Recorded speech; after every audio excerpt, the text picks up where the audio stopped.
I'm your Jesus-loving and potty host, L.A. Sprague. Welcome to Christians with Chronic Illnesses.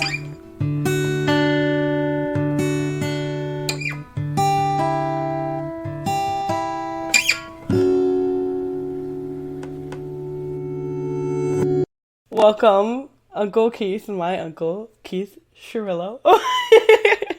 Thanks so much for being on the first ever recorded podcast of Christians with Chronic Illnesses. I thank you so much for being here. Oh yeah, of course. Thanks for having me. Yeah, I'm so excited, even though that you're recording now, even though you already had a podcast earlier today. That's incredible. Oh yeah, no, trust I haven't had one in a while actually, so it's Aw. good. Well, it's incredible. You're willing to hammer down two of them in one day, so thank you. Oh, yeah. Okay, well, why don't you just tell me, and even though I know you pretty well because you're my uncle, Yeah. why don't you go ahead and let our listeners know a little bit about yourself, where you're at, how old you are, some of your hobbies. Just tell us about yourself. Yeah, sure. So yeah, as you know, my name's Keith, Leah's uncle, and we could get into that maybe another time or maybe during this interview. But long story short, so yeah, I'll be 46 pretty soon. I'm a father of two kids. One of them is already an adult, and the other one is heading there fast. Don't want to Yeah. give too many specific details about them, but yeah, and I'm doing pretty good. I live in Maryland. I'm originally from like the New York area, New Jersey. Yeah, I Been love in that Maryland. area. Yeah, been out here for a long time. Definitely East Coast my whole life. So, Yeah. and yeah, I definitely like to be outdoors, especially like staying active as possible. Just being out in nature and stuff like that. I really enjoy it. That's awesome. I love that so much. So what do you do out in nature? Like, what are your hobbies? Do you typically go hiking and such? Yeah. So like it could be anything from hiking to like definitely in the summertime. I want to do more like stand up paddleboarding, which Oh, fun. I yeah love paddleboarding. I'm not good at it yeah at all, but I think it's so fun. it is yeah. I just experienced it actually maybe 2 years ago, and last couple of summers I tried to go at least two or three times. Do Nice. that, and maybe some horseback riding again. Aw. Haven't done that in a while. Like I live in Southern Maryland, so we have places out here where you could, for like $50 an hour, Right. ride a horse. Yeah, that's awesome. I might do a little bit of that. So Yeah, that's incredible. You're a very, very active person. You were the one of the most, ever since the first day I met you. Again, we have a unique family story, but yeah, you've always been a very active, yeah. hyper individual. So Yeah, always I doing just things. live life and just like, looking for adventure. And like yesterday, you know, my daughter just finished college, so she's living close by, and Mm. I didn't have anything to do in the afternoon, so I looked up things to do in the area, and they had the Renaissance Festival No out way. here in Southern Maryland, and I was like, oh, let me just check that out. So you just went. Yeah, I went to that for like 2 or 3 hours by Did you myself. like it? Was it cool? It was okay. It was cool. Have you ever been to anything like that? No, I haven't, but I've went to. They sound pretty fun. Yeah, yeah, they're fun. They're cool. Good crowds. Yeah, like I felt comfortable there. You know, That's so fun. it was fun. Yeah, Feel like you a blast to the past. yeah. I'm saying, like, being in my mid 40s, I've never done anything like that in my life, but Yeah. it was cool. That's awesome. I love that you're exploring new things even in your mid 40s. That's Yeah, incredible. yeah, Well, I wanted to point out something you said when we were talking earlier, because we're talking about, your day to day, your habits, and you are a very active, a very passionate person. So you had mentioned to me that a big passion of yours is sharing information that you've obtained through your personal experiences. So do you want to expound on that? Why is that yeah. such a big passion for you in your day-to-day life? Sure. Yeah. So for me, it's always been a thing where if I experience something, and I'm the type of person that I believe we learn something from each experience that we go through. Mm-hmm. So I'm like, if I'm learning something, why not put that out there into the world about what I learned? Especially in this day and age with social media and stuff like that, you could, obviously put a post out there, Yeah. you could have X amount of friends, and maybe half of them won't get anything from it, but Right. some of them might, or you know. So I just Yeah.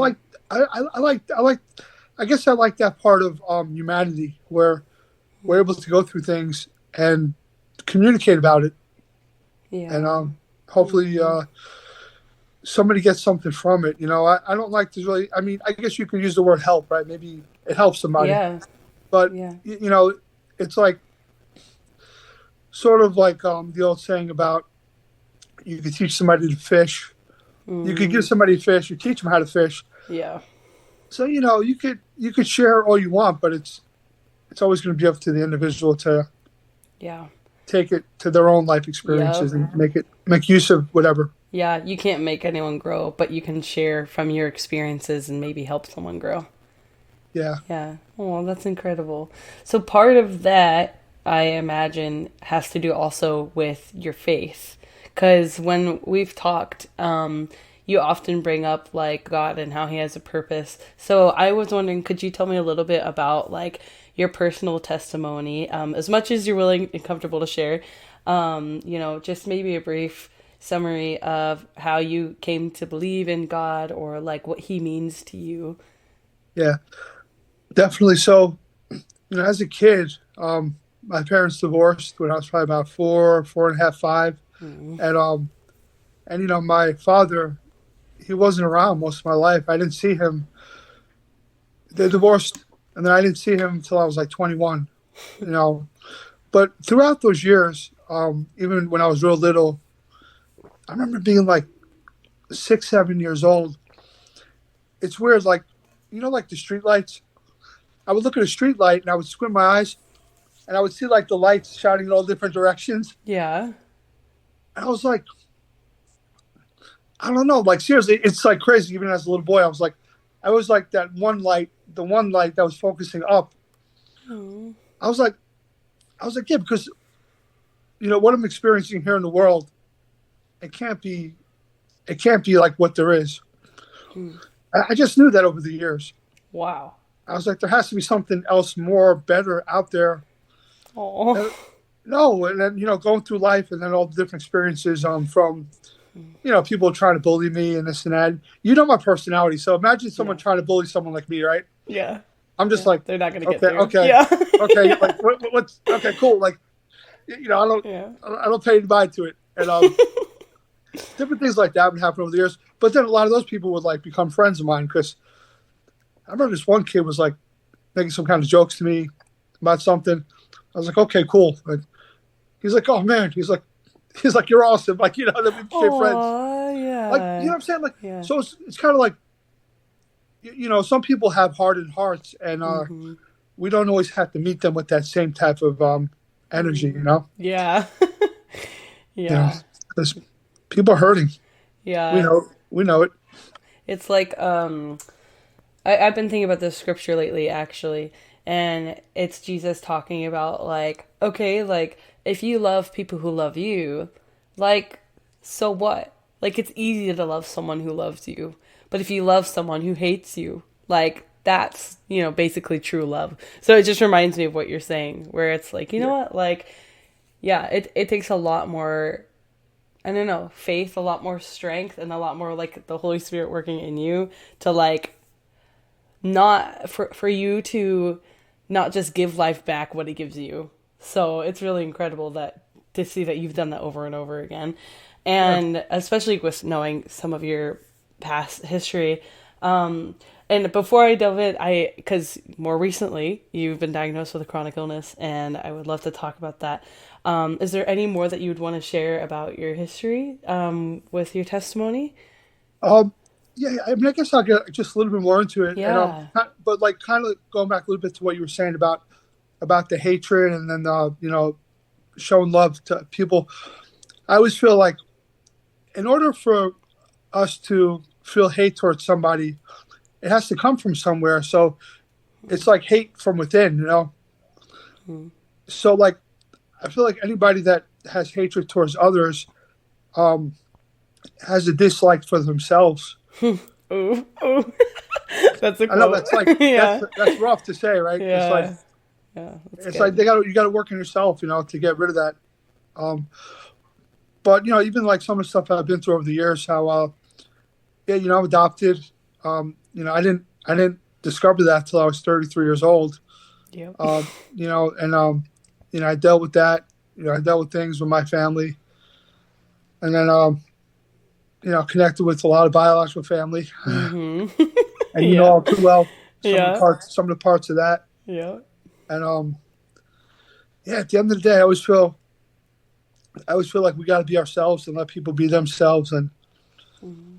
definitely a lot of meeting in the middle. Yeah. What do Um, you mean by that?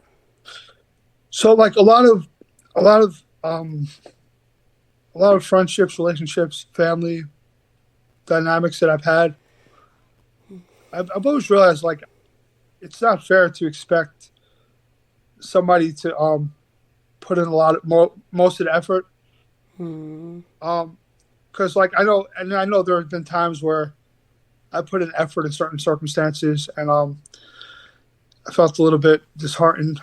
But Yeah. but I feel like if we're walking towards each other, we're going to meet in the middle, Hmm. and find common ground. Um, Kind of give the effort that's appropriate for you to give.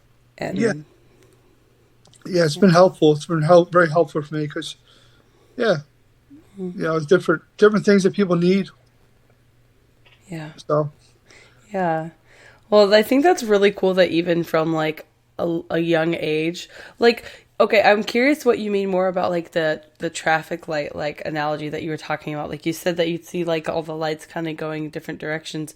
Like, yeah, can you expound more on like what that meant for you, like in your faith? Like yeah, you said that helped you to realize or think about how there's something beyond us. How did the traffic light connect to that thought? yeah. I'm just thinking back to it. It was like around the times when I realized I didn't have a father anymore, and I grew up in a Jewish family actually, but Hmm. religion wasn't really much talked about in general. Um, but yeah, just always. I mean, I would hear about God, so I knew there was a God out there. It's funny, even like when I would like say curse words or something like that, I would be like, "Sorry, God, sorry, God." Right? Oh.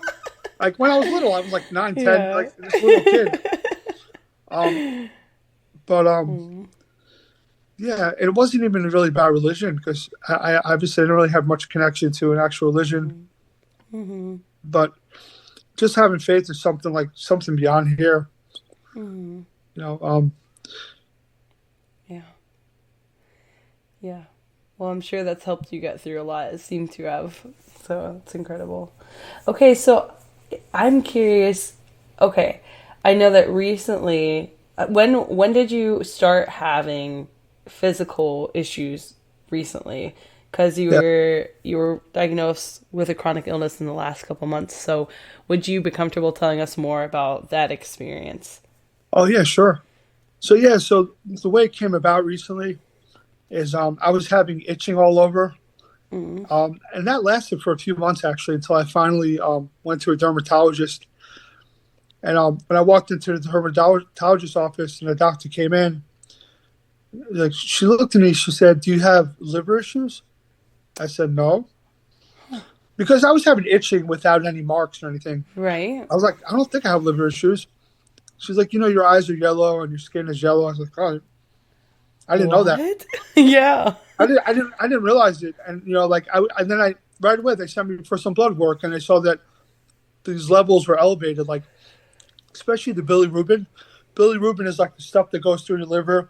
Because what happened was, it turned out that my bile duct was completely blocked. Hmm. So the bilirubin wasn't filtering correctly. It was getting in my bloodstream, Oh wow. and it's like a salt. It's like this bilirubin salt crystals that are like in your, and you itch. Whoa. You itch. So you scratch it, and it sort of helps, but then it goes to a different area, and Yeah. it was bad, like arms, legs, feet. Um, Oh. so I just started getting the blood work done, and I've had started getting the CTs and MRIs, and eventually I got connected with Georgetown Hospital in DC, and Mm-hmm.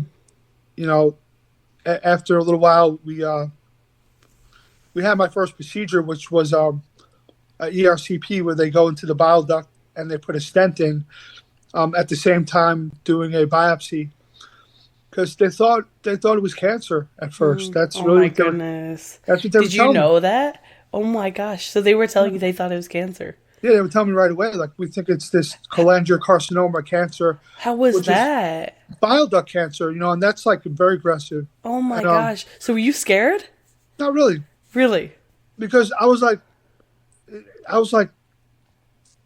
I didn't say these words to myself back then, but I know now. My life is in God's hands, truly, always.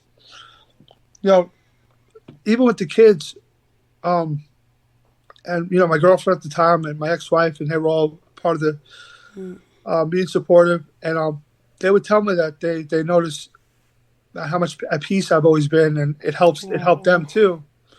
I guess because I was expecting the best possible outcome, no matter what, Yeah. whether it was that, and then my restoration would be beyond here, obviously. Oh, Although I want to live, I right. don't have any type of idealization of Right. ending my life. Good. I'm glad to No, hear I don't. that. That's Like, I want awesome. to live. I want to live a prosperous life, Oh, and I knew that stress would make it worse. I know stress makes everything worse. yeah. People die from stress, Mm-hmm. like heart attacks and stress and high blood pressure. But so they did biopsy on that. They saw it came back negative, no Okay. cancer. So thank God They, for that. thank God. And then they did a biopsy on my lungs. Yeah. So they have to go in through the mouth and do the biopsy of the lungs. Wow. Okay. Because I did a CT, they saw some spots there, Yeah. and that's when they realized that it was what they call sarcoidosis. Okay. And that's when they officially diagnosed me with that. And what's that? It's an autoimmune disease. Sarcoidosis. It's an autoimmune disease. It causes granulins to form, especially in the lungs. But then it goes different places. Like, for me, it was in my bile duct too, which Wow. is not very common at all, to be honest. Okay. Yeah. And because of the blockage in the bile duct, it turns out that have some liver damage too now. A bit of cirrhosis there. Then more recently, I found out that it's also affecting my heart. Oh. It's like scarring on the wall of the heart. Oh my So goodness. it's not quite, but the scarring on the wall of the heart is very it's problematic, because the cardiologist explained it all to me. Some people in our community Yeah. will probably know what I'm talking about too. It's Yeah. like the rhythm. Like, they're not worried about me getting like a blockage, like, a block, like for a heart attack, but they're worried about the rhythm of the heart and Okay. how it could like skip a couple of beats, and then it could be like sudden cardiac death. Right. Oh my goodness. So I had a heart monitor recently. Actually, I just sent it back, so I'm thinking my doctor will be calling me in the next week or so to explain some things, Okay. what they Yeah. saw. And then I have another PET scan scheduled for 2 weeks from now to see if there's any more active inflammation in there, In your heart or in your in my heart, lungs? in my Okay. heart specifically. Wow. So that's But the main area they're concerned about right now. I believe so. Yeah, because like the focus was like on the liver area, and Yeah. now it's the heart. It's like that's they're a little bit Yeah, more, it's pretty important. And Yeah. it's crazy because there was one point about a month and a half ago where my eyes were affected. It was like things were blurry. Like, I wear glasses, but Yeah. with or without my glasses, like, if someone was standing like within arm's length of me, Yeah. their face would be really blurry. Oh Like, even wow. to watch TV, I had to sit like right in front of the TV. Oh, It wasn't healthy, but like a 2-year-old just like up against the yeah, screen. yeah, it was crazy. Like, yeah. So like, so the type of specialist I saw for that was a retina doctor, Okay. specifically the retina of the eye, Yeah. and they did see that there was some inflammation there. So the sarcoidosis had gotten to my eyes, Oh my goodness. which to me was worrying me for two reasons. Because of course I don't want to lose my vision, Yeah. but also I thought, because it's so close to my eyes, what if it gets to my brain? Yeah. Which this disease can. It can get to the brain. It can cause neurologic, and forget the other term, but Wow. it affects things. And it's funny. I asked my rheumatologist. My rheumatologist is the main doctor who he's the one that gave me my treatment plan. I'm taking, I was taking some prednisone for a little while, which many of us know prednisone, Yeah. steroid pills, and then CellPap, which is more of like a rejection medicine. I think it's helping my liver. Mm. But then I'm also taking Humira. Humira is it's one of those things you see on TV. Mm. Like people with RA take it. Yeah. Different maybe lupus, different things. People. Okay. Yeah. So it's a like an immune suppressant or whatever they Okay. call it. Yeah. So and that's been truly helping. I've been on that. Oh, good. Like it's definitely slowed things down. I mean, I know that some of this can't be reversed, but it's certainly at bay right now. Oh, I'm good. really thankful. Yeah. So your chronic illness starts with an S. Sarcoidosis, yep. Sarcoidosis. So it right now doesn't have a cure, right? No, there's no cure. It's Yeah. just it's what they call, Yeah. manageable, whatever. Yeah, for sure. Yeah, I get that. So yeah, like Yeah. and that's it's kind of like the doctor. I was talking to my rheumatologist the other day actually, and I asked him, I Mm-hmm. said, "Will we ever know what's triggering this for me?" And he said, "No." He said, they do these case studies, right, with people. Mm-hmm. Mm-hmm. They'll get 1,000 people, see the different, different living situations, what they eat, and, different Yeah. things to see if there's connections. But he basically he used these words, and I'm not mad at it. He said it's just bad luck, like Mm, mm, bad luck with yeah. like Yeah. there's no Yep. They don't for sure know the cause.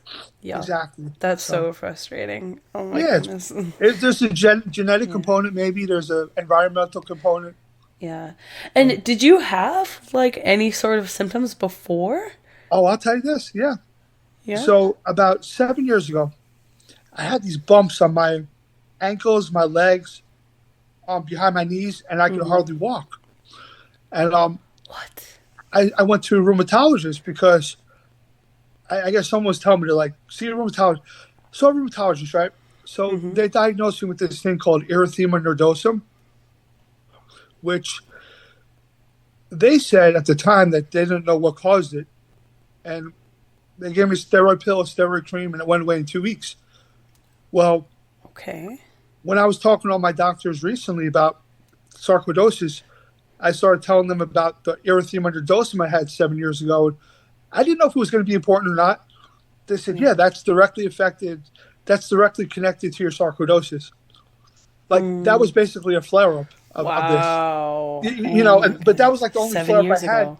Yeah. And then all these years later, my bile duct Yeah. got blocked, and that was like what. Wow. So is this something that like is it something that you're born with or is it something that like cuz I know like so I have POTS and with POTS it's like you kind of have a genetic disposition but it's something in life all of a sudden kind of just triggers it and then it starts and doesn't go away. So like for sarcoidosis is it like similar where it's like, maybe all along it was kind of hiding under the surface? Has it been maybe a lifelong thing and maybe you're just now kind of identifying like, oh, 7 years ago I had an episode or oh, maybe in the past I had episodes and just didn't realize like how do you know how that works? Like Yeah, it's interesting because that hasn't really been discussed hmm, to an extent of like how long they think I might have had this. But I tell you this, um, playing sports as a kid, running track and stuff, I couldn't really run long distances without being very winded. hmm, And I don't have asthma. asthma or anything, Yeah. nothing like that. So I truly believe that this has been something I may have been dealing with since I was young. Yeah. Wow. And Yeah, just like maybe they yeah, were smaller flare ups here and there, and then it's yeah, just all of a sudden something triggered it, or yeah. wow. I'm thinking, and throughout life, I lived a basic life. Mm-hmm. Drink very socially. Uh, Yeah. never drank too heavily, just socially. Yeah. Never really got into drugs or anything like that growing up. Mm-hmm. Mm-hmm. Which thankfully, because my biological Yeah. parents have a history with that. Right. Yeah. But Yeah. I'm glad you were you able know, to avoid that. avoid stuff. Maybe like I mean, I'll be transparent. It's Yeah. part of. I smoked marijuana maybe 4 or 5 times my whole life. Right. I'm just saying, Right. and I know It's not a people big part of your life. Yeah. right, and I know people in our community rely on that. Right. Yep. But just for me, even recreationally, I never got into certain things. And the reason why I bring that up is because I didn't have any major reactions. Like even when I was drinking or like I smoked cigarettes for about 5 years, a Mm-hmm. couple packs a day, Mm-hmm. and I quit that actually when my ex-wife got pregnant the first time. And actually, and also, and I'm not even kidding, my kids will tell you, it was right around the time when Passion of the Christ came out, Mm-hmm. and she was about 2 or 3 months pregnant at the time, and we watched that movie together, Oof. and I seriously was like, wow, like with all that Jesus had sacrificed and everything, Mm. I was like, I could quit smoking. Oh, that's I'm awesome. not kidding. Like that was like a big like thing that like caused. Wow. And plus, she was pregnant. I was like, Yeah. it's like I wanted to try to live as long as possible. So it was such a Oh. logical thing to me, Yeah. but at the time was definitely something. The movie spoke to me. Yeah. I'm not like, yeah, and I did that, and Mm. but I'm saying like I've ate every I never had any special kind of diets growing up. Never no Mm. real allergies to anything. Yeah. Um, but since my illness and since my illness, it triggered some like type 2 diabetes Oh, because of wow. the steroid pills. I know some of the viewers are gonna Yeah. relate to that, Yeah. and that happened. So I'm taking insulin at the moment, along with Man. everything else, which I think I'll be getting off that in a few months. Yeah. So But right your now, right, your medication that you're taking to help one thing then cause problems with another thing. Oh, exactly, that's yeah, so difficult. That's tricky to yeah, balance. it was. With the Oh my with the goodness. high blood sugar. Do you know anybody that has that? High blood sugar? Yeah, like diabetes or something like that. Oh yeah, I think some people, maybe some people in my family do actually. Yeah, Yeah, because some it older was. people. I didn't realize it, but I was like, I was drinking tons of water, like tons of bottles of water. I was, Yeah. going to the bathroom like every 20 minutes. And I told my rheumatologist, and then they sent me for some blood work, and they saw that the blood sugar was pretty high. Hmm. It was like four something at one point. Okay. And then I went to like 800, and I went to the ER for that to get fluid. Oh Because my it's only goodness. supposed to be about 120 Oh my goodness. to give you an Wow. idea. To give you an idea. Um, Oh but my. So like yeah, almost and 8 times higher. yeah, seriously, and like the thing is Oh like with this my. medicine stuff, right? Imagine like I had no medications in my cabinet before all this, Right. and I was Yep. like, okay, I'm taking the pills, I'm taking insulin, injecting insulin myself into my stomach. It just became natural. Like I'm just like, I was going for blood work like at least once a week Yep. before, all the IVs from all the procedures I had.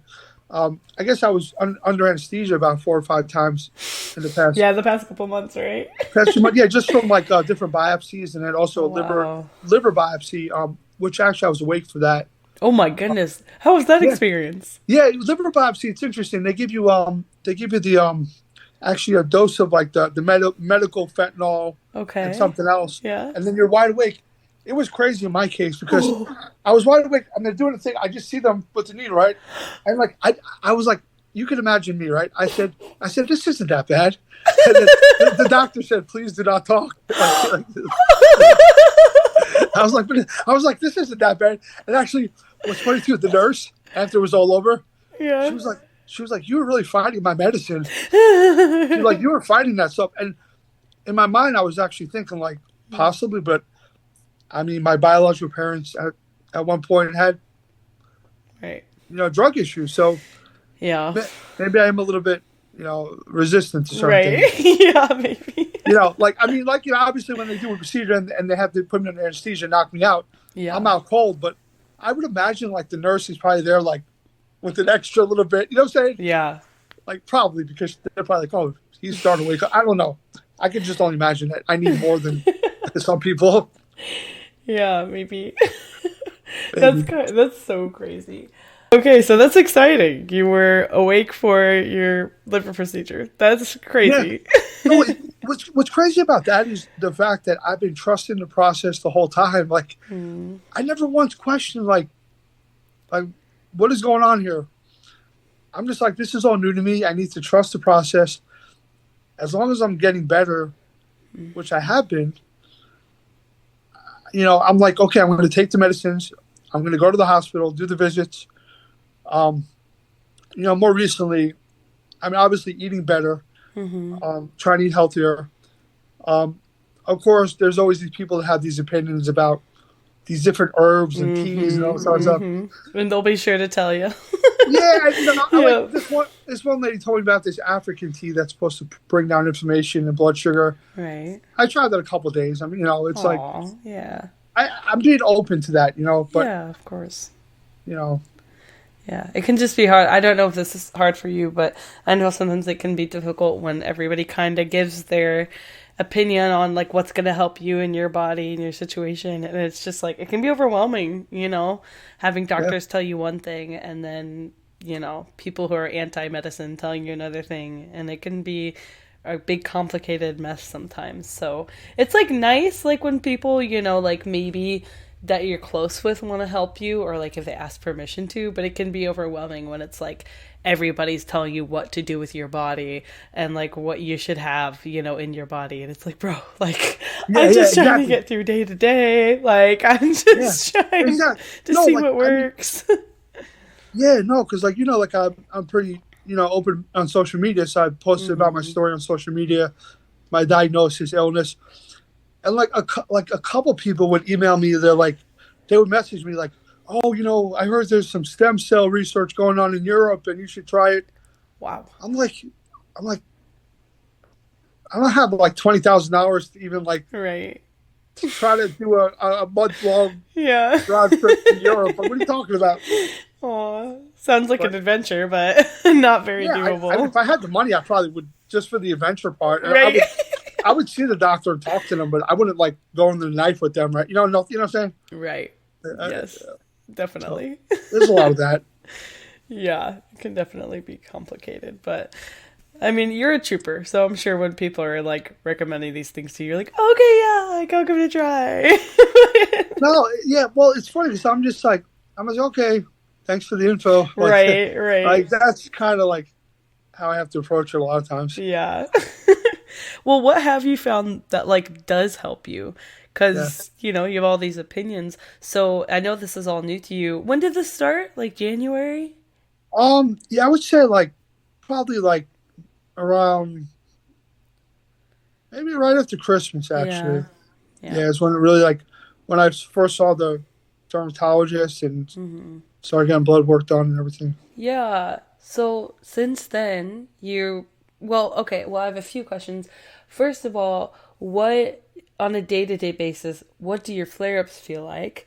And what are some of those symptoms like? And then second of all, what do you find actually has helped you? Yeah. So to be honest, I think with this disease, a lot of it's fatigue. Mm, Like fatigue is like one of the main things that a lot of us experience. yep. While Lots it's of us. Probably yeah, like most of us. while it's wreaking havoc, while it's Yep. wreaking havoc inside of us, Yep. but I'm saying like with my liver issue, the itching and everything, Mm, I think that was just my body's way of saying there's something very wrong here. yeah. So it's almost like I appreciated that. I appreciate those things that do happen like that. Yeah. Sometimes I get a little chest pain or something like that, and I'll be like, Mm. is it anxiety or something really Yeah. happening here? That happens a few times. Sometimes in church, I'll sit, a couple rows in the front, the drum. I hear the beat of the drum. Yeah. I'm like that sound of the drum will get to me, and I'll be Oh man. like seriously, I got lightheaded one time. I was like, Whoa. Oh my so goodness. And this didn't used to happen? no, and I don't know. Wow. I don't know if it's because of like, especially the heart thing. Like maybe Yeah.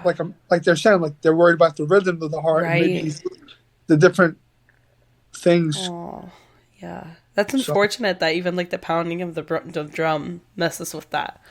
yeah, it certainly has a couple times. And I would like one time I just went outside, went for a walk, Mm. went for a walk around the church, and one of my friends was Oh, around yeah. and did that. Yeah. Episodes in church are a big thing for a lot of people.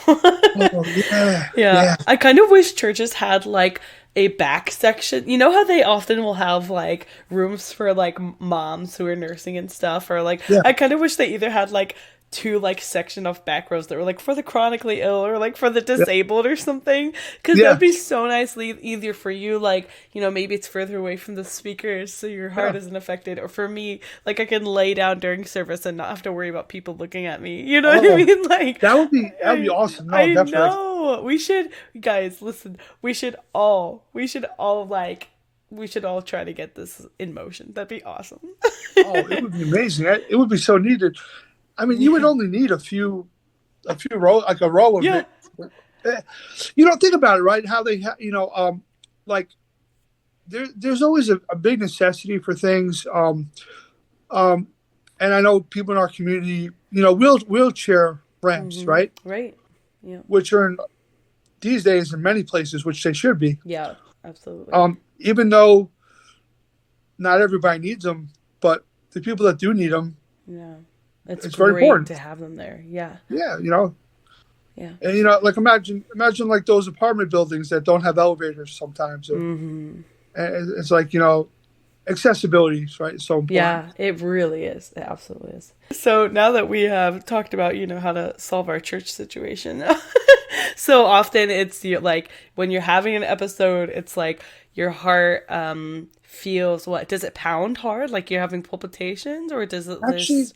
actually, no. To be honest, No? like sometimes I feel like a little bit of like actual like a little bit of pain right here, Mm, and I might get like a little bit lightheaded or something. And like I said, I haven't experienced much anxiety like that. I mm, think the anxiety that I've always had has sort of been like a simmering type, mm. and it shows up as nervous energy, Yeah. which you know that Yeah. but these days it's like maybe I am having some real anxiety, or which is very natural. I Yeah. hear Yeah. I hear depression and anxiety is very natural, and for the a lot of chronic illness communities and stuff, and you know so there's definitely been some of that, even with my positive attitude. Yeah. Just Yeah, of being course. being Because logical. Yeah, yeah, you're human. yeah, Like you're human, and even Jesus wept, right? Like there's that the smallest or the shortest scripture in all of like the Bible is that Jesus wept. okay. And when he was in the garden before he was crucified, like he was the son of God. He knew the purpose of what he was going to do, and he knew like the reason, and like even from the beginning of creation he knew that it was going to happen. And yet in the garden, like he wept, he sweat blood, like he agonized. So if the Son of God can do that at his crucifixion, like I think it's okay that, it's beautiful that you have so much energy. It's beautiful that you have so much like perspective, you're always looking upward, you're always leaning on like the comfort of Christ, and that's beautiful, and that resilience is like so important, and something that we really all of us need as people, but especially as the chronically ill community. But also, and I guess I should say, you're human. Yeah, Like you said, like having feelings of depression and anxiety are natural. So yeah, anyway, just wanted to validate yeah. Of course. that. No, of course. Yeah. But you do have a quite a resilient like personality, and it's really incredible to witness. I mean, Yeah, just since I first met you and then seeing what you go through just over and over. You've always had a consistent like, you know what? Like there's a purpose for this. I'm going to push through. Like every day is a chance to be like the best day ever. Like you just oh yeah, yeah, it's really beautiful. yeah. It's funny. I honestly do feel like that. I feel like every day is just a great day. Yeah. That's so awesome. I mean, even the days I'm not doing anything at all, Yeah. like okay, it's a good day. Like How do you keep that perspective on days when you're feeling anxious or depressed, or when I saw one of your stories was you were out mowing the yard and then you yeah, had to go and take a break? How do you keep that perspective of like, you know what, this is an awesome day? How do you keep that in the midst yeah. of episodes? Yeah, it's funny because sometimes I try to give myself a bird's eye view of my situation. So like even the day when I'm mowing the lawn, I'm like, damn, should I even be doing this? Like, Mm, and like taking breaks and all that. But I'm like, I have a lawnmower to mow the lawn with. I mm, have grass It's green. Like, these are subconscious things. I'm not saying them out loud, Yeah, yeah. but just talking through it with you right now, I'm Hmm. realizing that that's what it was. I'm like, Wow. I have a bottle of water waiting for me for when I do get tired to drink. Clean Hmm. water, clean water. Yeah, Not everybody has that, you know. Um, yeah. such blessings. So gratitude. It sounds like you really focus on thanking God for the little things, or in some cases, big things that you have. Yeah, I totally do, totally do. Yeah. So that's a big key for you. That's something that's helped. Yeah, yeah, Gratitude. yeah. Okay. Big time gratitude. Even in times of sorrow and trouble, I'm always thinking like, actually, there have been times when I've almost thanked God for knocking me down a peg. You know, like, when I was happily married, Mm. had the big house with her, and Yeah. oh, it's just so great. Yeah. I'm a happily married guy. I got this nice house, Right. and then when it all went down, and I was just like, it's like, damn, all those times when I used to like say about, I've made it, basically. Mm. Mm-hmm. And no, God told me, no, we're going to put you we're going to have you rent a bedroom in a house Mm-hmm. with other people living there. And, but then, God also showed me about kindness of others because Oh. when I first got separated, um, I was living in a house with this family. And I remember one time I got sick, a little bit sick, like a little bit of a flu like thing. And they would make me soup and stuff. Mm. And it's like, damn, That's you know, so sweet. but, yeah, it's like, stuff Yeah. like that has happened many times throughout my life. So you feel like God has you didn't say this specifically, but by knocking you down a peg, like you feel like he's humbled you, Yeah. and also in the midst of your struggle and misfortune, he's had people show you kindness and you're grateful for that. And But he has secured your kids and you feel grateful for that. yes, What big time. else? Yeah, what else has helped? So you talked about like focusing on what you have, like being grateful for what you have, even when you're having an episode. Humbling yourself, I guess, or allowing God to humble you and accept the kindness of others. So the kindness of others has helped you. What else has been helpful in your health journey so far? Medication, podcasts, I don't know, anything like yeah, just Yeah. what's, or even on a day to day, like what's been stuff that's helped get you through. Yeah, it's been honestly, like my medication has certainly helped. I've been eating better. Yeah. Um, What's oh let's go on that. So you've been eating better. yeah, What's something you would recommend for yeah, people with your chronic illness? What's that look like, eating better for that? yeah. So honestly, like, I've been eating like a little bit more protein, a little less carbs, Okay. more vegetables. Yeah. Specifically, baked chicken has kind of been like a thing. I make at least once a week. Nice. Yeah. And it suits me well. Definitely. Oh yeah, a lot of things I have now are sugar free. Really? Yeah, a lot of things, and it's amazing. I didn't know about the sugar free, parts of the grocery stores. Right. Like, would you believe that Klondike bar, the awesomest ice cream bars in the world? They make a sugar. They Klondike, if make you want to sponsor me or Keith, let me know. Yeah, they make like low sugar Yeah. versions of that. That's awesome. Cookies like, but Yeah. unfortunately, as we know, the healthier you eat, the more expensive it gets. Right? Yeah. It's Aw. like crazy. Like sugar free is like I one and a half know. times. It's It, wild. so there's that aspect of things. Yeah, vegetable. It's definitely staying stress free. Which honestly, I think I always have done that pretty well. Yeah. So you But think even more stress so. is a really big component as Yeah. well? Yes, actually, stress is definitely a part of a trigger for sarcoidosis, at least. Um, Really? I don't know if it is for maybe for some other things too. Oh, absolutely. How does that work? Do you know like the I don't know, biology or anatomy behind why those two connect?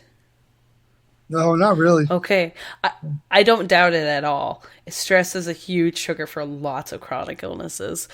which can be complicated because then often, if you're in like a conflict or in a difficult conversation, and then you start having an episode and then you need to go, whatever it is, lay down, whatever, then people can think, oh, you're just trying to escape. And it's like, no, my body needs help. Yeah, exactly. So. Yeah, no, trust me. Like my ex-wife, who's a nurse and who's very, very supportive, especially when we thought it might have been cancer. Yeah. She saw me because I've been working the whole time.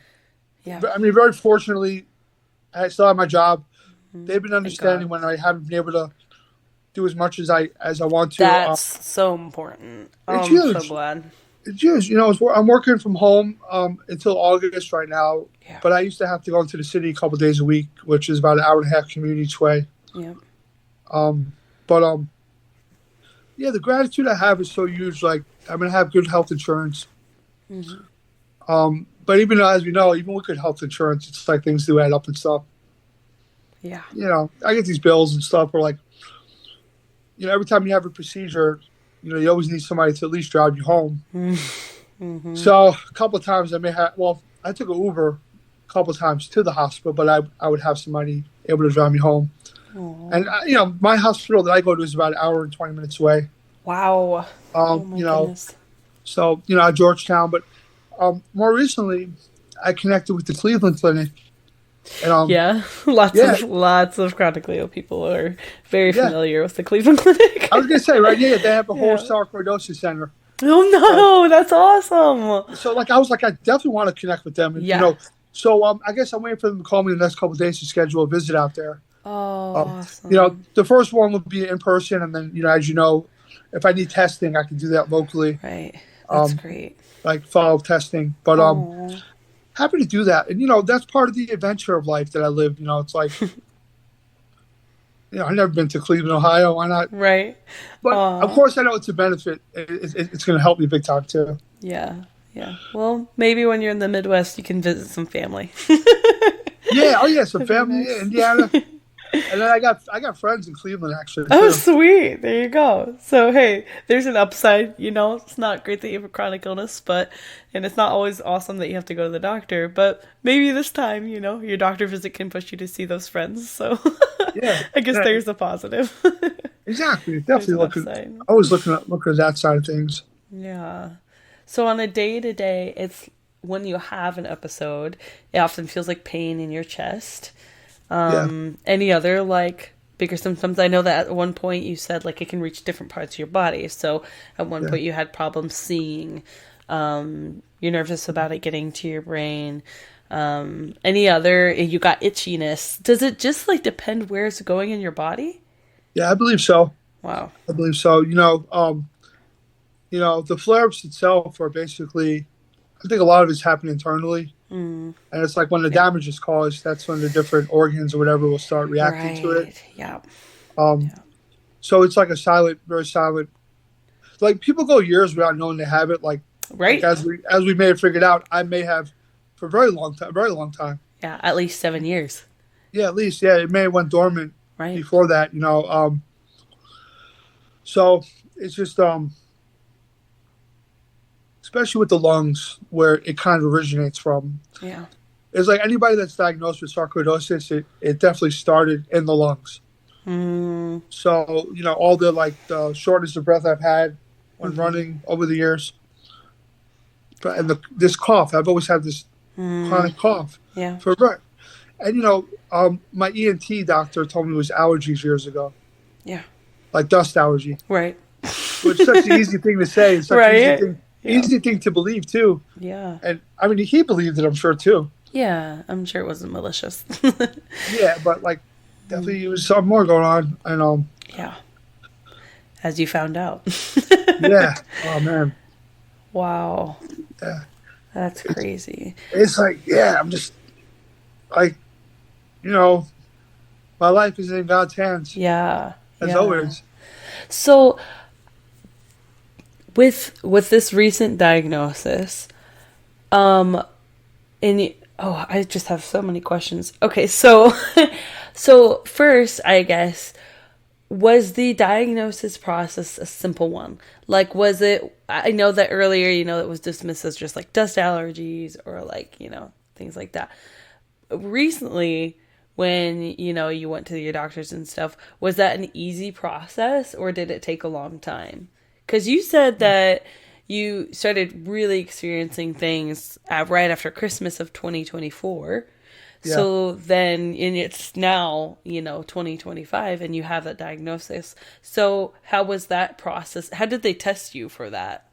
Yeah. So the main things were like where it originated in my liver and bile ducts, and then when they did the biopsy in the lungs, that's when they really figured it out because Mm. they thought it could be tuberculosis Mm.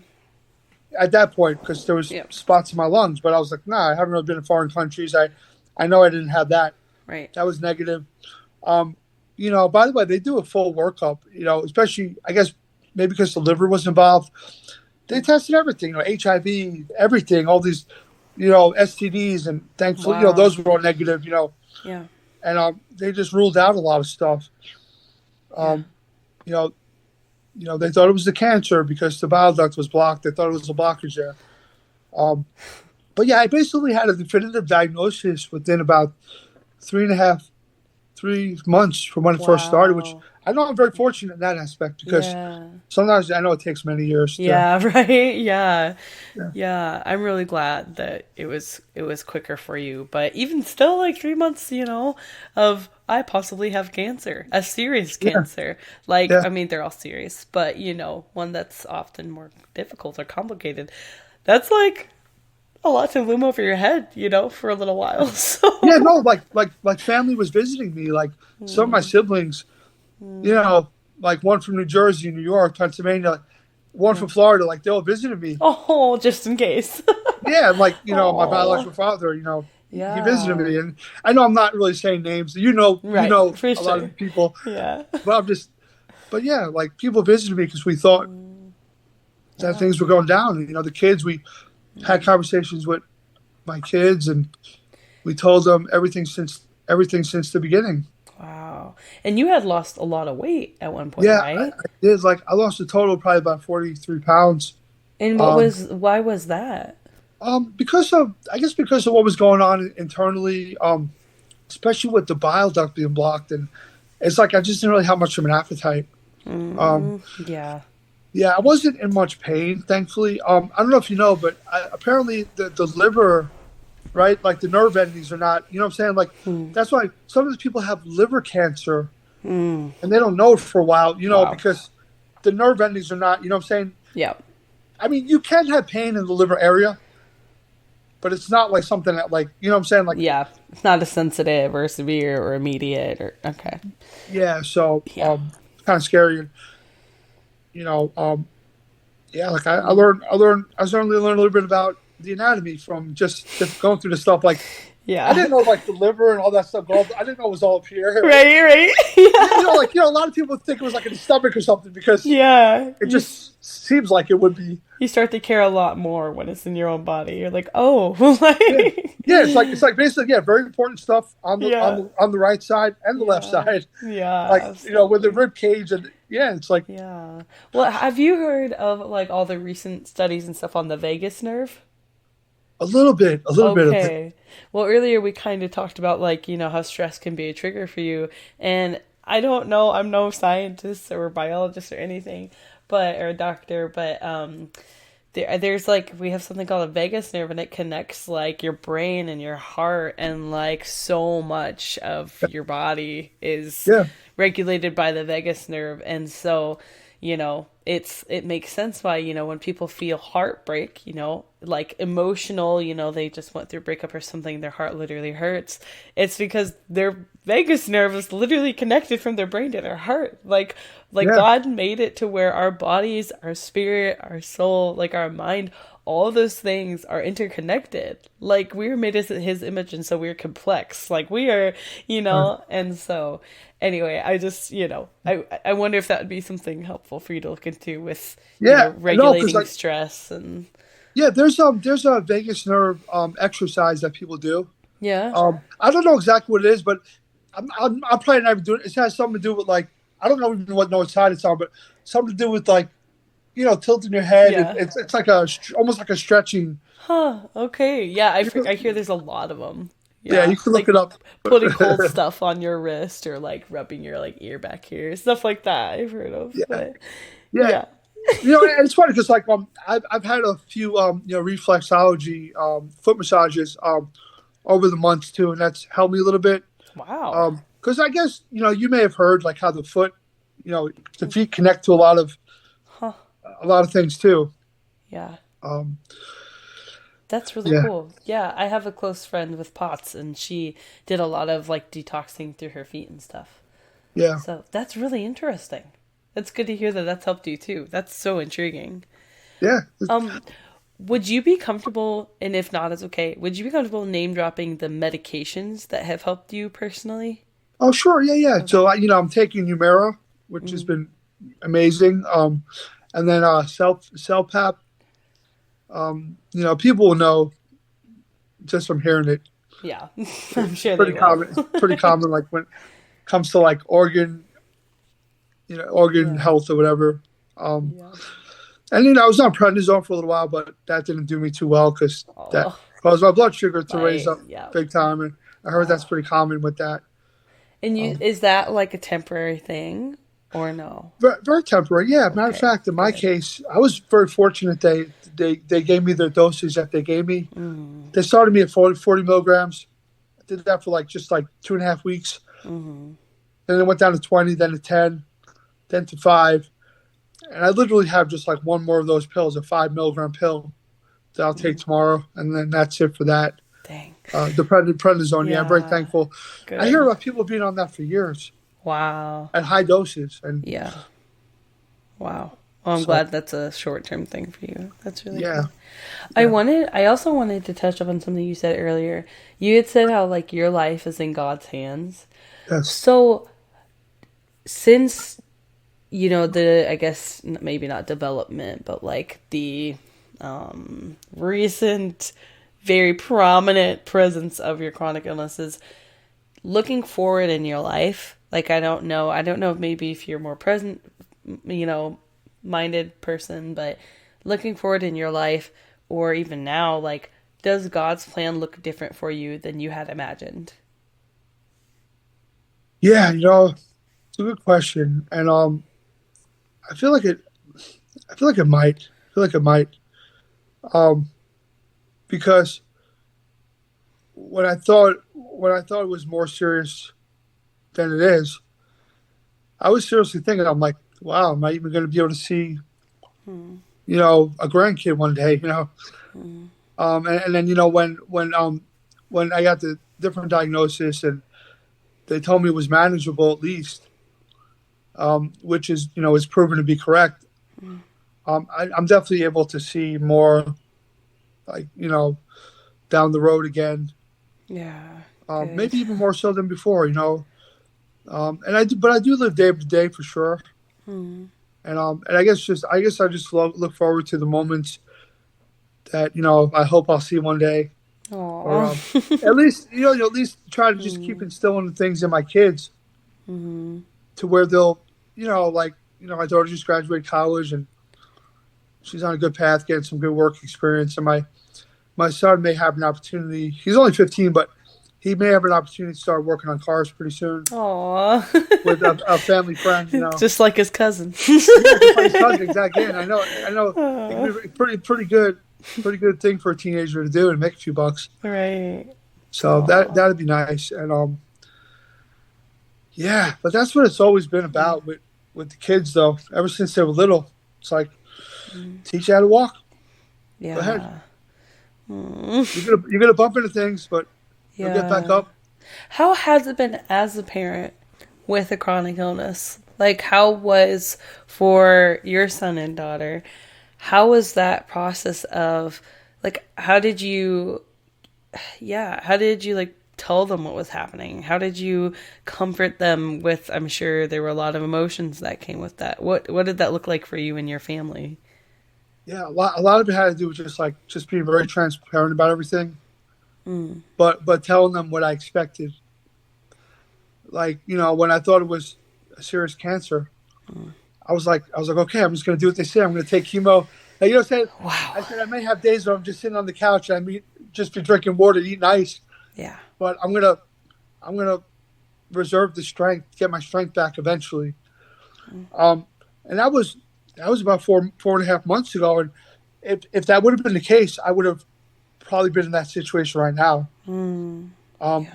and then it wasn't that, and it was something else. So we pivoted a little bit. I'm So all about the you, sorry, pivot, go ahead. pivot, new Yeah. direction. So you just kept them informed the whole process. You Yeah. never hid anything from them. Oh no, no, not at all. Even Oh. I even showed both of them like my on the portal. You Really? know, it's called MedStar. MedStar Health is like the network of hospital. Where Yeah. I was like, oh yeah, this is all things I got going on. Oh, what did But that initial conversation look like? Like, especially with when they thought it was cancer. Like, yeah. was there like a sit down, like, hey guys, like this is serious, or was it just like a casual, like they already know what's going on, so here's Well, the they update? they knew something major was going on, and I think we all I think other people knew before I did. Like I would go to work and people would be like, oh, you're losing weight. I'm like, I feel fine. Oh, Or wow. I took my kids to Florida actually at the end of January. This is in the beginning phases when we're still trying to figure stuff out.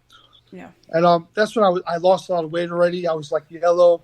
yeah. I also have a couple of herniated discs even right Mm, now, but they haven't hurted me in a while. But they were going on for the past 4 or 5 months too. mm. We went to Florida, and I could hardly walk without having to take a break, like every 20 steps. Oh my goodness. And then my pants would fall down in the airport Oh, because I lost so much weight. And oh my goodness. I heard that my daughter was like upset, crying, a little bit, but she spoke to her mom. Mm.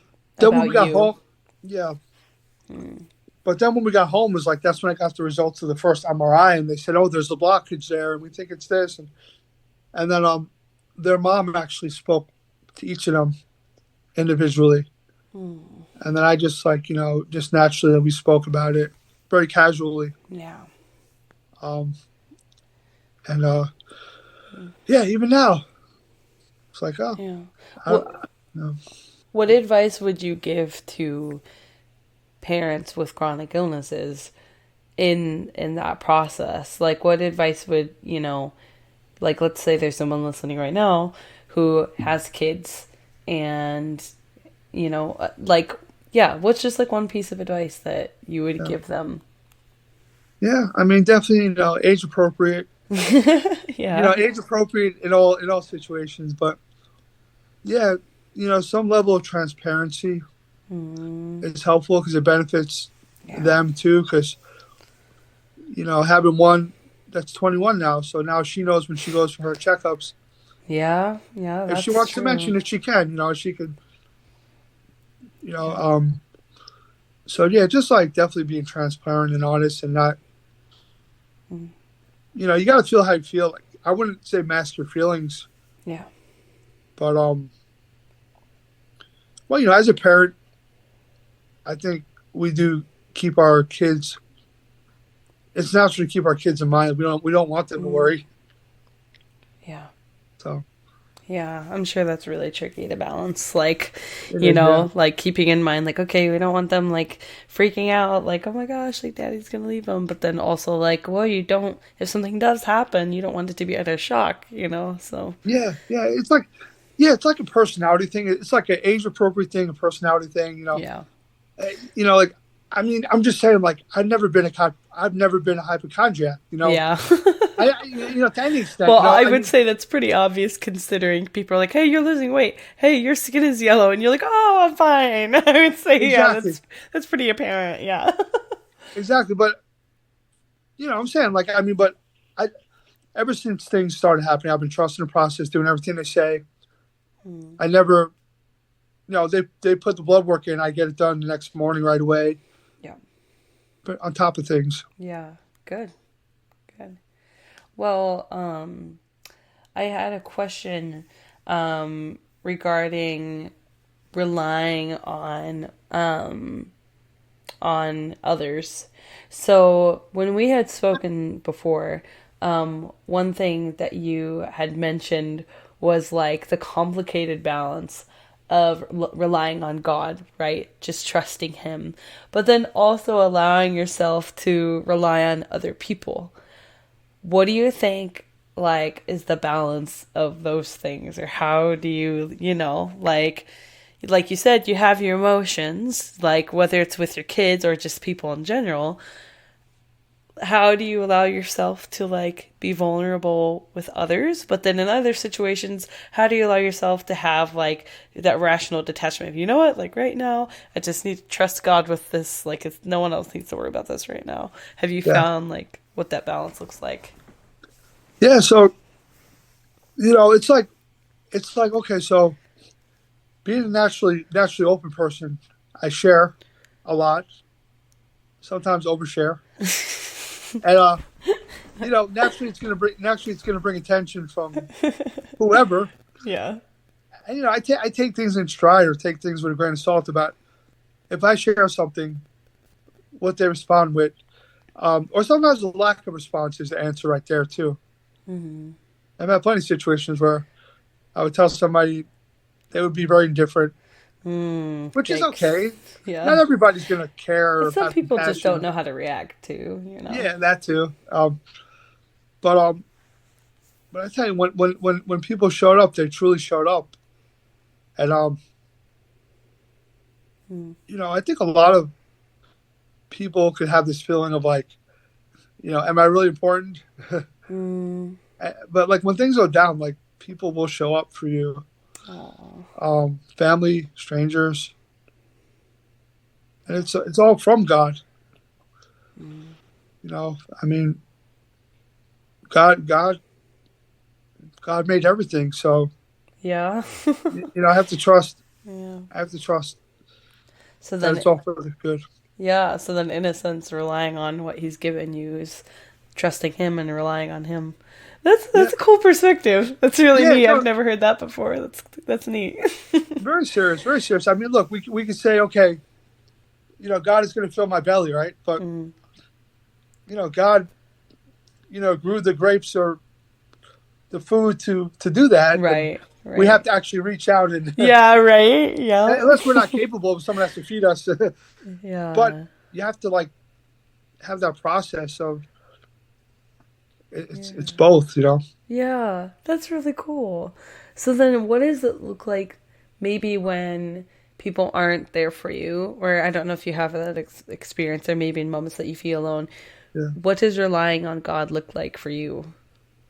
yeah. That's honestly, I think that's where some of my gratitude comes in Hmm.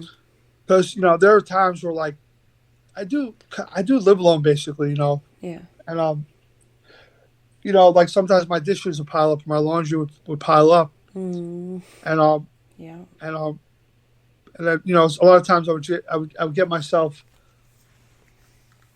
to take the steps to do something, even a little bit at a time, or just cook myself something. Mm. And I mean, I'm just saying that's the times I had to rely on Yeah. God's strength Yeah. that He's given me. Yeah. Even When just to get yourself a meal. Yep. yeah, exactly. I'm very fortunate where I'm able to put my own socks on. And Aw.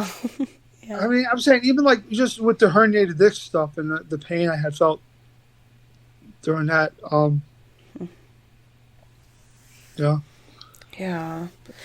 Another question I have, so that's really beautiful that like whenever you're feeling that fatigue, a lot of us in the chronic illness community like have those problems, right? Where sometimes it's just like, man, I have laundry to do, or man, I really need to eat something right now, but it's just hard to even, sometimes I have to crawl to the bathroom, right? Like it's hard, sometimes it's really hard to live with it, to do basic things. I think a danger that we can often fall into as people who do suffer, on a day to day, basis, we're sick. Like that's what chronic illness means. Like long Yeah. term, you're kind of sick, and there's not Yeah. really a solution for that. But I think a danger of what we often can fall into, I mean, as humans, but especially for those of us who are chronically ill, is like self victimization, right? Oh, yeah. Like we kind of talked about this in a pre-interview, like you said that you you never really questioned God or said like why me in this situation, which is like I think very unique to your situation. Like I think most of us would probably ask God like why me? Like this doesn't seem fair. Or maybe we go to the extreme and just see that everything is bad. I'm always in pain and this and that. And like, yeah, that could be true that like Yeah. you're always in pain, right? There are some people constantly in pain. I have a friend with a chronic headache, a chronic migraine, like every single second of every day. But like there's some balance of saying, you know what? Like acknowledging, yeah, like I have this pain and it can be pretty hellish sometimes. Yeah. But my life has more than that. So how do you do that? How did you never ask like God, why me? And how did you never question God and his plan for you? Well, I use a little bit of an analogy. I know there's some stuff in the Bible that touches on this. Hmm. Um, I believe there's something that talks about a stream or something like that. Still stream, something. Hmm. But basically, I just know that, when you throw a pebble into a lake, it's going to be ripples, but eventually they're going to settle. They're going to settle. And that's what I'm always expecting. I'm always expecting for things to settle, even when I'm in pain. Because like pain is rough. Hmm. Pain affects the mind. I know that too. Yeah. And I'm just always like, you know, just ready for the settle down. You know. Hmm. So, Yeah. So you just keep your mind on that this won't last forever. oh yeah, oh yeah, oh Wow. yeah. There's Yeah. restoration no matter what. Yeah. Like I said, whether it's here or not. Yeah. I think I mentioned that to you You pre-interview. I don't know if did. Yeah. it's like whether it's here or not. And Yeah. I don't know what that looks like beyond here, but um, Yeah. you know, it's gonna happen. Life is quick. I mean, Mm. so quick. Yeah. I think that's really incredible, Uncle Keith. It reminds me of there's the scripture I think in Hebrews about how Christ before like as he endured the cross, like that he for the joy set before him, he endured the cross. And it Yeah, reminds me of what you're saying. I think that's such a beautiful metaphor that even in crucifixion, like even in physical torment, like our Savior Jesus felt this excruciating pain far worse than, many of us, probably any of us, deal with on a day to day basis. And for the joy set before him, right? For the restoration, for the yeah, redemption yeah, of our relationship with him, of the world, for his resurrection, like for that joy set before him, that's what got him through the crucifixion. And it just reminds me of what you're saying, that through these waves of pain, like you said, like those ripples through, like yeah, the wave and the shock and the shock and the shock and like the constant like agony and oh my gosh, like I don't feel good again, I can't get up again, I have to lay down again, whatever. Like you're keeping in mind this will only be a moment, like yeah, whether it's a literal moment, or it's, on the other side of eternity, there's restoration. And that's such a biblical perspective to have. That's such a Christ-like perspective to have. That's yeah, really astonishing. yeah. I've seen it. Like I've seen it here, even in the world. I'm like all these things I've ever went through. The moments have passed, Mm. and Jesus. Correct me if I'm wrong, but Yeah. when he came back, he had scars, right? Yeah. There Yep. weren't wounds. There weren't wounds. There were Hmm. scars. Yeah. He was Yeah. healed, Hmm. Yep. but the scars are there to remind us Hmm. of what we go through, what Jesus went through. Yeah. Because he could have made it where he didn't have any scars, right? Right. Um, we all have a cross to bear, as they say. Hmm. Yeah. That Yeah, thing, as they that say. that that too. Yeah. Pick up the cross.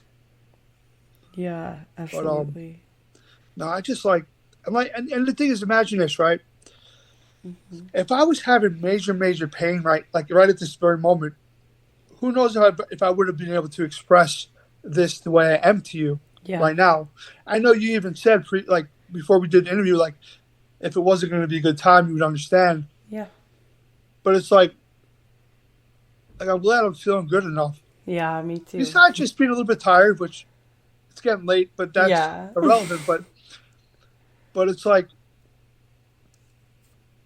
just knowing that one day everything's really going to be okay. Yeah. Yeah. So I just I just have this attitude of I'm always expecting the best possible outcome, and I know it's the best possible outcome because it's the outcome. Like all these different variations, like all these different things that can happen to all these different people, the billions of people that have passed through the world. This is my situation. So it's really hard to say, and I know a lot of people may not take it right, but whatever happens to me, and I'll say it for me personally, Hmm. it's already been written. You know, Hmm. I mean, obviously, God knows our from conception to death Yeah. and beyond. He knows everything we're going to go through. So I'm like, yeah, I'm trusting the process. Yeah. That's really beautiful. It's easy to say, right? Because like I'll be Right. 46, right? I've been blessed with all these years of life already. I mean, and of course, like some people don't even make it, Yeah. to an hour. I mean, I'm just saying, like, Right. Yeah. so it's easy to have the perspective of like having all these years of life and experience, and but I'll tell you this though, there's quite a balance there, right? Being like middle aged, right? I'll be 46 very soon. So there are some aspects of like having this disease that could quite literally take me out. Hmm. I'm like, have I lived enough life already? Like, yeah, you know what I'm saying? No, like I basically raised my Oh. kids already. Almost the second Yeah. one is still a few more years till he's 18. But then it's also the same breath of like, yeah, I want to see what else I have to look forward to. Yeah. Maybe whatever that may Yeah. be. So you're both content with the life that you've lived. You know that you've loved people well, and you know that you've known God, and you've raised your kids to the best of your ability. Yeah. And also, so you're content. You're like, you know what? God has a plan for me. He's written down my days. And also, you're like, it seems that you are ambitious for what's to come. Oh yeah. You want to live. You want to keep, to keep trying and keep enduring. And so it sounds like you have a beautiful balance of like contentment and growth there, which is Oh like spot on. yeah. No, seriously. I seriously that's like my whole thing. Just like Yeah, that's absolutely beautiful. Well, another question I had for you was, okay, so you see God has this plan for you, even though it might be different than what you initially thought. You are confident He has this written down, in His book. All of your days are numbered, everything that you would go through.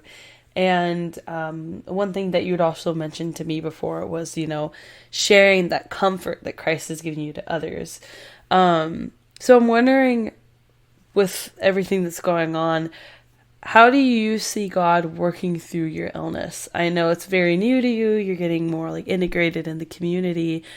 Have you seen him like using your illness in a positive way yet? yeah, I think so. Something I did locally actually. I started the Nextdoor app. Um, Mm-mm. What's that? it's like a forum for people that live like in your local neighborhoods and stuff. Okay.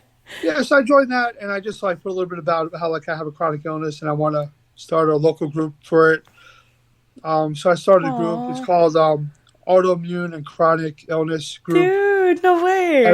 That's yeah, so there's like awesome you about started a group. yeah, it's about 18 people that joined it online so far. Wow. I had the first in-person meeting about 2 weeks ago, and only one person showed up. But Hey, that's great. yeah, it was interesting. I got to talk to this gentleman. he has MS, and Mm. man, this guy, he's like 55 years old, and he thinks his life is over. Oh. Um, but I think I just tried to remind him about the purpose, and I told him that him being there, sharing his story with me, was very helpful. Mm. And we weren't really talking about faith too much. Yeah. I did mention it, Yeah. but the conversation wasn't all about. It was mostly about the illnesses itself, and Yeah. and yeah, I was like, damn, because like he lives with his mom and stuff, and Mm. you That'd know, be a humbling thing to do at 55. yeah, lives with his Yeah. parents and stuff. And Aw. he admitted, he's like, if I didn't have my parents, I may be living in a home or something like that, Yeah.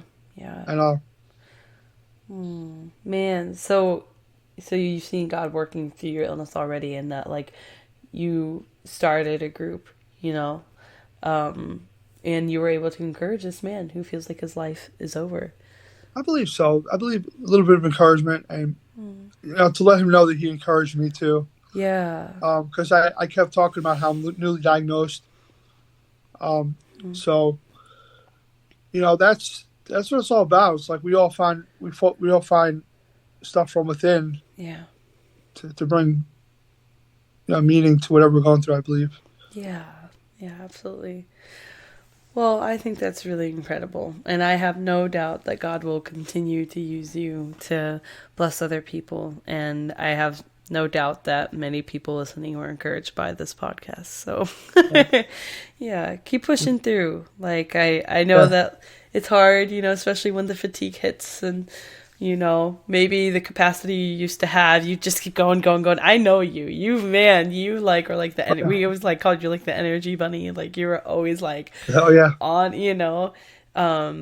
But like I just want to encourage you. Like you have endlessly had, this attitude of just positivity and of trusting God and His plan for you, and he's gonna live through you. Like keep up with those connections. It's really beautiful. Yeah. Well, do you have any like one concise message, one last thing to say to our chronically ill community?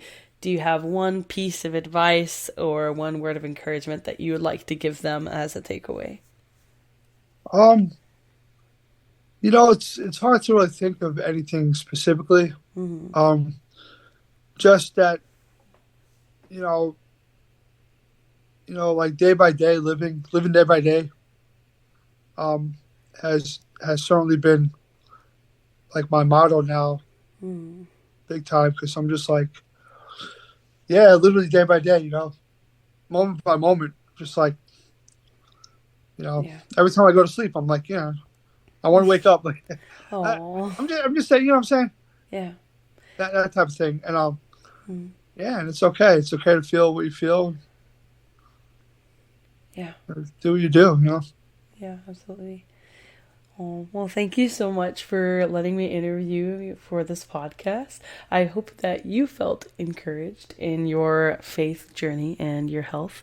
So thank you very much for meeting with me. It means a lot that you were my first guest to interview. So thank you so much. And if it's okay, I'm going to go ahead and close this out with the prayer for the chronically ill. Okay? Sure. Right. O Lord Christ, sifter of dirt and dust, harnesser of breath, as you create and transform and destroy our bodies, carve our hearts to the mold of your hands. Save us our doubts, forgive us our trespasses, and comfort us our agonies. Amen. Thank you for being a part of the Christians with Chronic Illnesses community and for tuning into our podcast. Please follow, rate, and subscribe on Apple Podcasts, Spotify, and Patreon. You can also follow our socials at CWCI Podcast. If you're interested in sharing your God-given story, we'd love for you to email us at cwcipodcast@gmail.com. This podcast cannot substitute for medical help and is purely for encouragement and entertainment. Please see your doctor before trying anything mentioned on this show.